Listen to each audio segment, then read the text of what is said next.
In today's video, I wanted to talk about the traps that you can fall into as a creative. Doesn't matter if you do content creation, you might be in music, I don't know, you might be a graphic designer, filmmaker, or anyone that does anything creative. Because I fell into a couple just this morning. So you may remember from a previous video I spoke about a potential client that ghosted me, and I left it a few days, and this morning was the time that I decided to contact them, and I geared myself up because I'm not someone that really enjoys any kind of confrontation, although this wasn't really going to be a confrontation. It was just really to ask for feedback, because it's been some time now since they messaged me or anything like that, and there's been nothing. So I thought I'd give them a ring. So I did that, but it went straight to voicemail, and yeah, I was set to prepare my my voicemail, and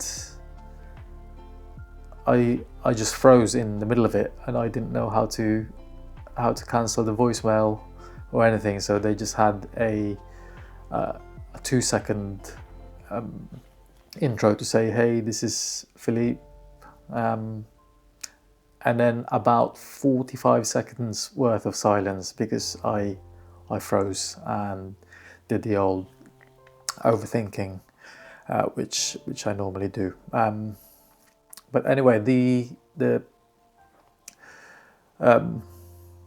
purpose of talking about that was to lay out this first trap that I'm kind of thinking of, which is being in this red ocean mindset, especially for someone who is trying to run a business where you can get yourself into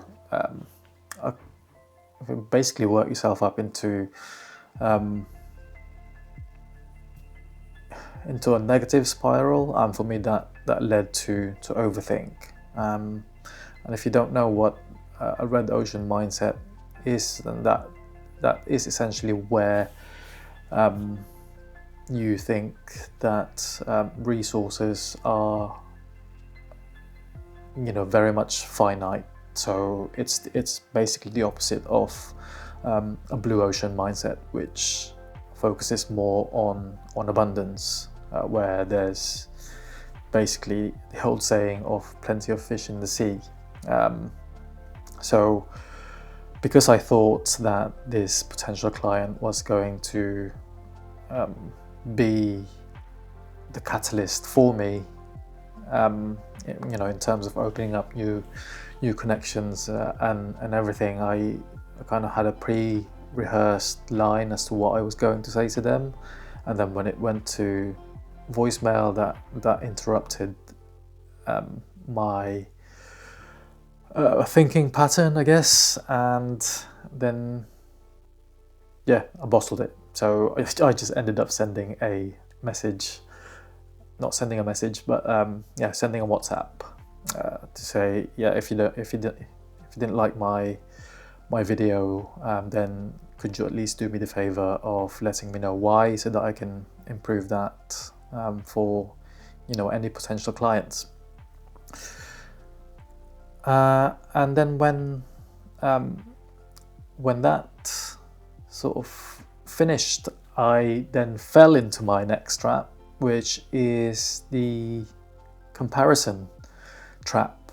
So as a creative, you're not even just a creative, it's just any normal person.